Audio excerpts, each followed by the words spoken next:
Okay, so I have the pep readers here with me in the prototyping room at the D School, and they're going to tell us a little bit about what they've been working on this summer. So, Megan, what exactly was the point of view that you started with? Who are you designing for? Basically, that enterprising women who process red peppers by hand need a safer, more efficient tool with which to do the processing. So we just returned from Ethiopia, where we were doing user testing and meeting with potential partners for 3 weeks.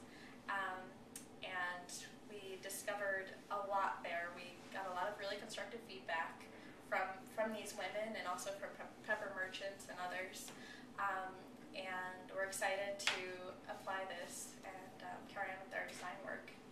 Cool. And Sam, do you want to tell us about the prototypes that you've been developing? Sure. So here we have the prototype that we developed in our class, Design for Extreme Affordability. And this is a low-res prototype that we made out of wood. And essentially it's made up of two grinding wheels made of interlocking teeth, where you feed peppers in here and you turn the handle and they fall out of the bottom, and we have a sifter that can be used to separate the pepper flakes from the pepper seeds, because seeds are a high value item in the markets of Ethiopia. After the class ended, we worked on translating this design, which was made out of wood, into a sheet metal design that was rugged enough to do long-term testing in the field. And one of our biggest challenges was finding a way to manufacture these discs out of metal without significant investment into custom dies.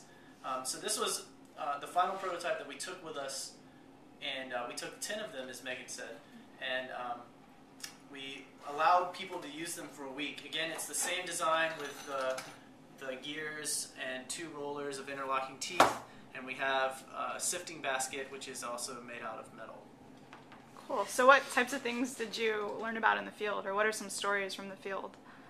Well, at one point we were near a town called Zawai, and we met this cooperative of women. There's about 20 women in the cooperative. We brought our prototypes with us, and we gave them one to use for 1 week, after which time we came back and asked them their feedback.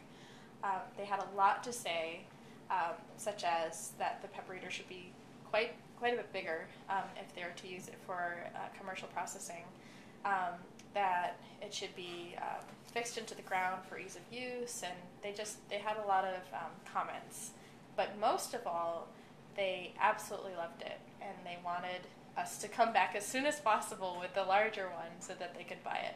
In fact, they bought 4 prototypes of the smaller version, is the one that you can see there, for about 50 birr each, and that was a pleasant surprise to us. Did they negotiate on that price, or did you? Yes. How did that? They go? did. They were very savvy negotiators. We suggested a price around 100 birr, and that was a little steep for them, especially since it's difficult for them to have cash on hand. They live pretty much day to day, and but they did agree to 50 birr, which is even pretty high considering what they make, and that's about the equivalent of $5. Cool. Another good story was actually when we first met that group of women. They didn't have any dried peppers to test out the prototypes, so we hopped in the car with the field agent who was with us, and he said he knew where he could find some peppers. So we found a woman on the side of the road who said she had some peppers, and we followed her behind her house to find this field full of processed peppers drying in the sun. And we were just flabbergasted that we had stumbled upon this group of women who exactly fit our point of view. It was 3 women who were processing 100 kilograms of dried peppers. So we ran back to the car, grabbed a prototype, and asked them if they would use it for a week.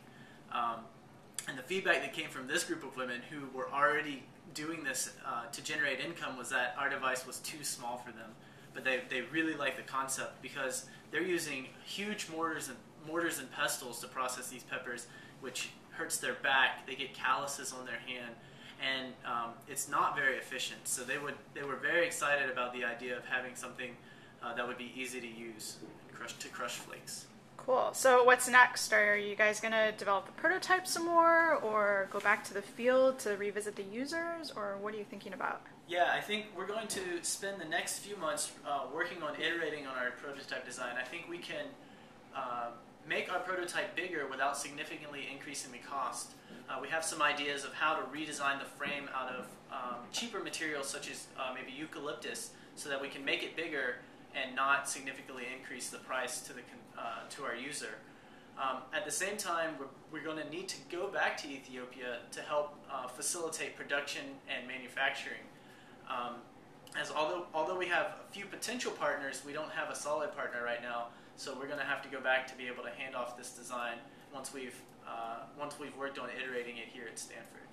Cool. So you guys are in the search for. So if anybody knows an Ethiopian partner on the ground that would be willing to manufacture and distribute, let you know.